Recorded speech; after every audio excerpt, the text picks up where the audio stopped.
Hi YouTube, I'm here with yet another product video. This time it's the Apple MacBook Air. This is the M1 chip edition, which is the previous generation. And this is something I picked up from Costco for about $800. And I have my reasons for why I opted for this versus the latest generation, which sells for, I believe, about $1,200. So there's almost like a $400 difference between the two.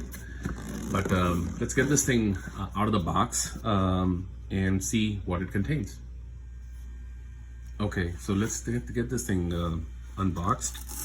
So all you do is take the stab off, and it really just comes off through here. There's not much in the box. As you can see, all we need to do is take this thing out, and that's pretty much it. There's nothing else in the brown box that it comes in. And like any other Apple product, it's a very sharp looking packaging, and we will unbox it and check out its content now.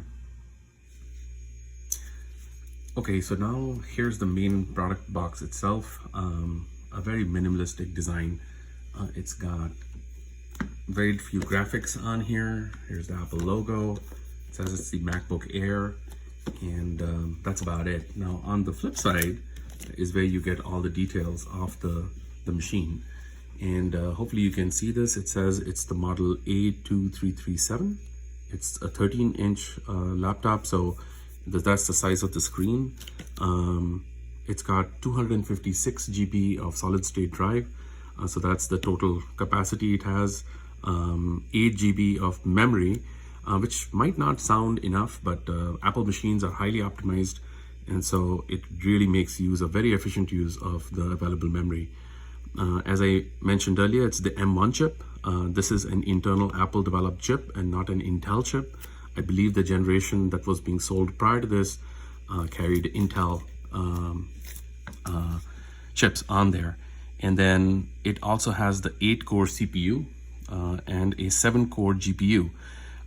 This on any laptop is a very important stat, because the higher the cores available on your CPU or your GPU, the more performance you're going to get out of your machine.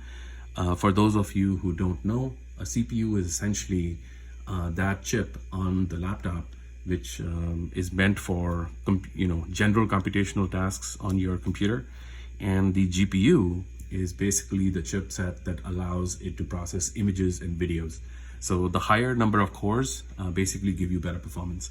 But like I said, with the M1 chip, it does not use a whole bunch of power, so it's very power efficient, as well as very efficient in its use compared to previous generations. As you can see here, it's the 13.3-inch diagonal Retina LED display. And I really like that, because Retina display is one of my favorite things for all Apple products. It's got 2 Thunderbolt USB 4 ports, 4 USB ports and 2 Thunderbolt ports. So we'll check that out here in a moment. Headphone jack, stereo speakers. It also supports Touch ID, and a full-size backlit Magic Keyboard. This is great because in a dark space, you want your keyboard to be lit up, so you don't have to figure out which key is which. I also like the fact that it supports Wi-Fi 6 and Bluetooth 5.0. Wi-Fi 6 is one of the newer generation Wi-Fi standards. It does have a FaceTime HD camera as well. The only thing that I don't like is that it's a 720p camera and not a 1080p, which would be high definition. But from what I have seen people use on these, a 720p camera is good enough for regular use. So, unless you are using it for filming, which you're probably not going to use this machine for, you don't really need that 1080p. You'll be just fine with the 720p. It has obviously the pre-installed Mac OS, and the weight is only 2.8 pounds. So that's 1.29 kilograms, who are people who are more familiar with the metric standard. Now in the box, you're going to find the 13-inch MacBook Air, the main machine itself, the USB-C power adapter, and the charging cable.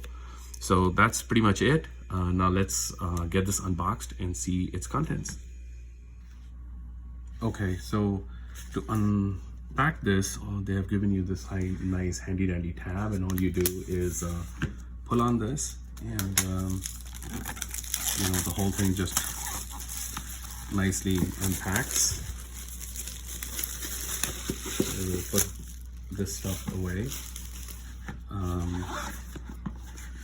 and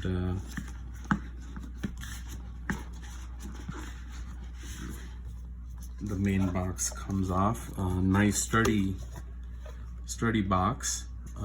Let's put that aside, and the main laptop is what you're gonna find as soon as you open it. Yeah, and it's covered in this plastic cover, which is great.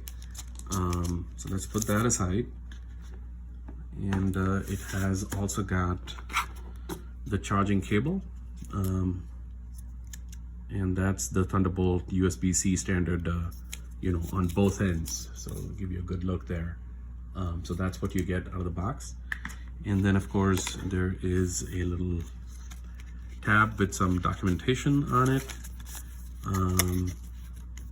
Yeah, so let's put that aside. So that's the docs, and it has the power block that comes with it. It's very kind of similar to what you find in other Apple products like an iPhone or a iPad, and because it's very energy efficient, it doesn't need a big power brick. I think this one is going to be fine. Obviously, it has the end for putting in your USB-C.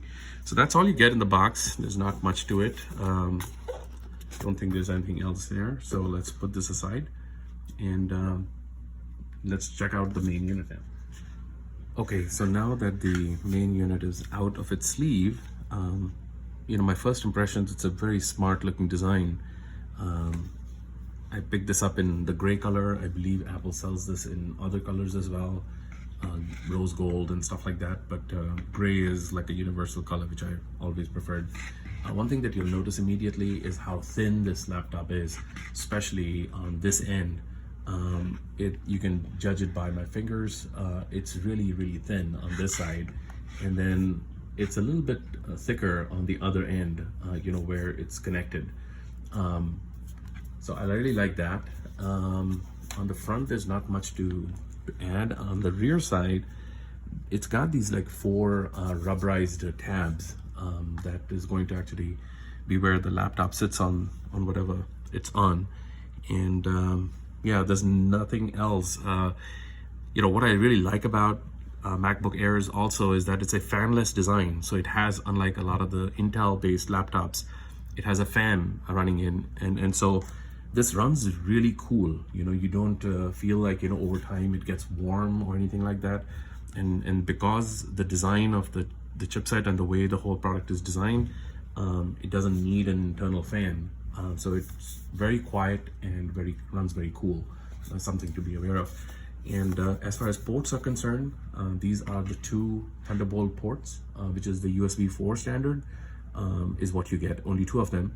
And of course you can buy accessories that allow you to extend it. So I'll show you that in a second. And on the other side, you still have access to a port that allow you to hook on your headphones, which is great. A lot of devices these days are increasingly not offering this. I'm really stoked that Apple has chosen to continue to support this. I don't know how long they will continue to do that, but that's what you get here. Very light, as I feel it. Obviously, it's got a little bit weight, but that's like I said earlier, it's about 1.2 kilograms, is what I recall. Yeah. So as you open this,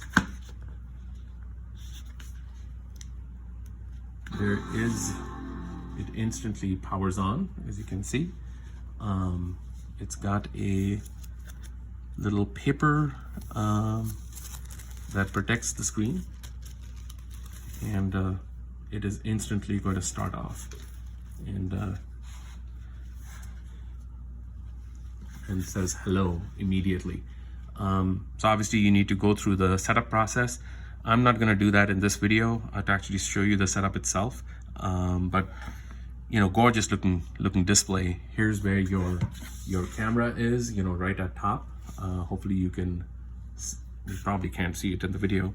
And the trackpad, something that I noticed compared to a lot of the Apple product, the Intel based laptops, the trackpad is quite big. So you can obviously, like it said earlier, it does support Touch ID. So you can lock the laptop using that method, or you can pinch and do stuff like that with it. And this is the layout itself of the keyboard. Very good, very elegant. Okay, so one of the things I wanted to mention about this machine is other than the trackpad and the keyboard, it also gives you this Touch ID sensor, which is on the top right corner. You'll need to configure and set it up, obviously, but this is what you're going to use to set up, to lock or unlock your machine. So that's a nice feature there.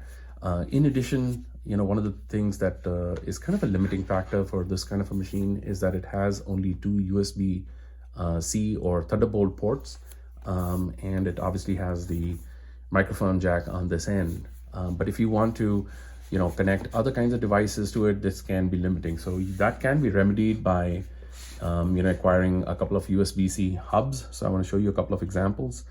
I have this by a brand A or Z. They sell it for about $20 on Amazon here in the States. This one is a 7-in-1 unit. So you are going to get a USB-C port out here. There are 3 USB 3.0 ports and a HDMI port. And on this end, you'll find a couple of micro SD and SD card readers as well. So that's something that you can pick up for this price point for about double that price, so about $55–60. In that price point, you can pick up something like this, which is a 13-in-1 unit. This one is going to give you, like 3 USB 3.0 ports, 2 USB 2.0 ports. And on this end, you'll find a couple of USB-C ports, as well as a USB 3.1 port and a couple of HDMI ports as well. In order to connect this machine to monitors, you will probably need to connect this to either HDMI, or you can use a DP port. So this one offers you that. And then you can even connect to the internet using an Ethernet cable, if that's how you want to set up your working environment. And of course, on this end, you also find the microphone jack, which is, is a nice touch. So overall, for that price point, you can pick something like this up. And I think it remedies the fundamental problem of having limited ports on your primary machine, can be overcome. Now, as I conclude the video, I wanted to mention also that I intend to use a case. I'll be putting out a separate video by a brand named Mosiso, which is going to be the case that I'm going to use this to protect my investment. So look out for that. And in conclusion, who would I recommend this laptop or this MacBook for? I think if you are a student or a casual internet user, or a, maybe even a working professional with limited use, for example, you're dealing in Microsoft Office, you want to play a few casual games, stuff like that, I think this is plenty of power that is baked into this machine. For a, if you look at the latest generation MacBook Air, that sells for $1,200 with the M2 chip. This one is almost $400 cheaper. The price difference, in my opinion, is too great. I would rather have you spend that money to buy up or acquire some of these accessories, which is going to give you better use out of your machine, versus paying that $400 extra to buy that little bit of extra performance boost, which is for the casual or the average user. You're not going to see that difference too much. A minute or two of additional time to process a video, for example, is not worth the investment, in my opinion. So I would definitely recommend this for anybody having that kind of a use case. So that's my video. If you like this content, please consider liking and subscribing to the channel, and I will see you in the next one. Bye-bye.